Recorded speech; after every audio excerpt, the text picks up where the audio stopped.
In the wide, white world of Antarctica, where days look almost the same and the wind never seems to rest, there lived a young penguin named Kael.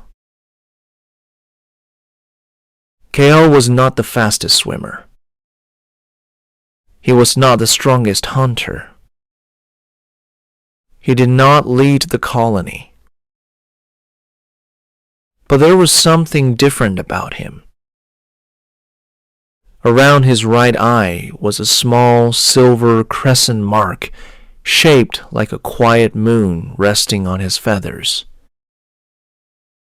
It did not glow brightly. It did not sparkle like magic. But somehow it made him notice things others did not, especially time. Every morning, the colony rushed.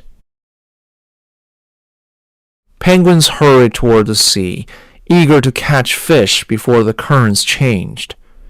Parents rushed their chicks. Elders tried to keep up. And Kael noticed something. No one looked at the sunrise anymore. The sky would turn soft pink and gold over the ice cliffs, but everyone's eyes were on the ocean.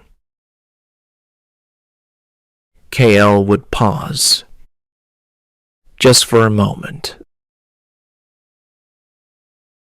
He would watch the light stretch across the snow and think, why does everything feel so fast?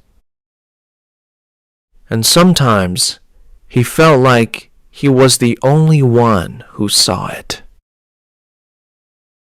One afternoon, Kael's best friend, Nori, asked him to slide down the small ice hill near the colony. Later, Kael answered, I need to help gather pebbles for the nest. Later came,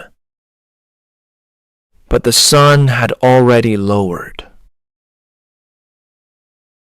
The wind grew colder.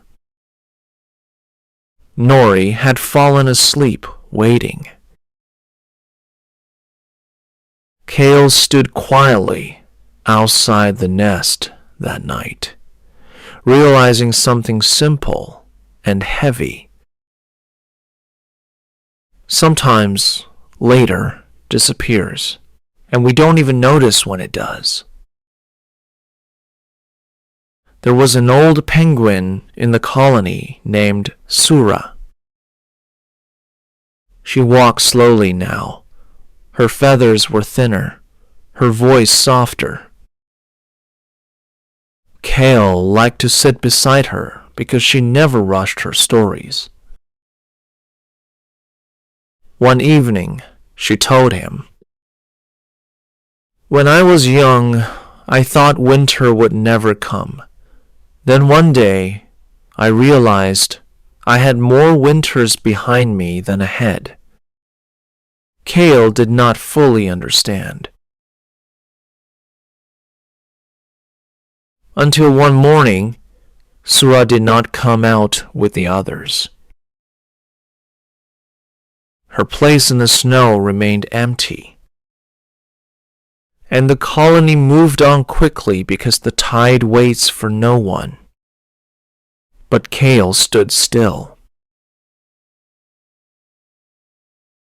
Time had moved again. And it had taken something with it. Weeks later, the colony prepared to cross a familiar ice path to reach feeding waters.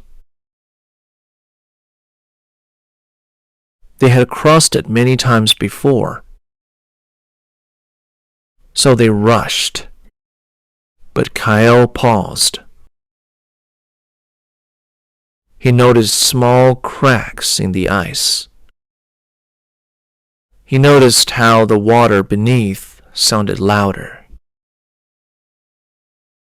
He noticed how the wind felt warmer than usual. He felt that quiet awareness again. Wait, he said softly. Not loudly, not dramatically. Just enough. Some listened, some didn't.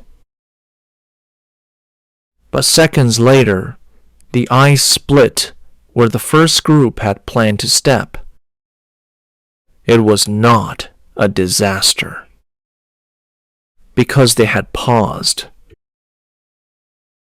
because someone had noticed.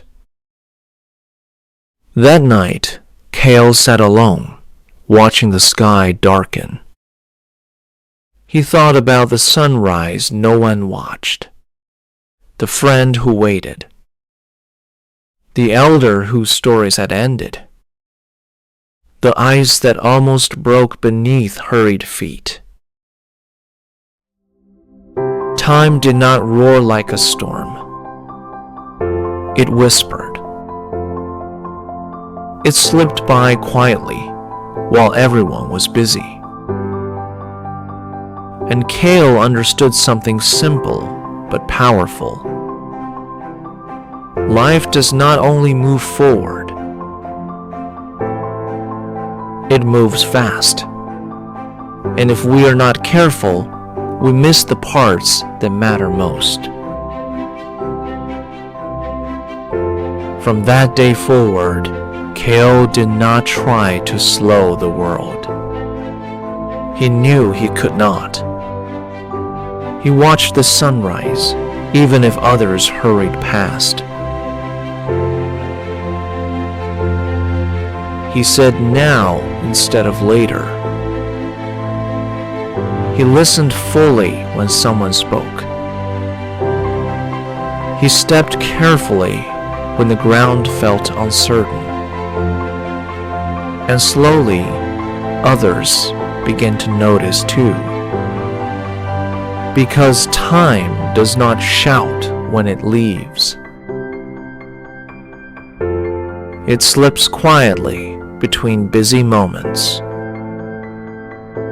It grows children while we are distracted. It ages elders while we are planning tomorrow. In a world that moves faster each year, the greatest strength is not speed, it is awareness. Not every second must be chased, but every second deserves to be felt. In a world that moves quickly, whether across ice or through busy human lives, the greatest strength is not speed. It is presence. Time does not wait, but it does reward those who pay attention. And beneath the endless Antarctic sky, a penguin with a small silver crescent by his eye reminded his colony and anyone willing to listen. Not every second needs to be chased. Some seconds need to be felt.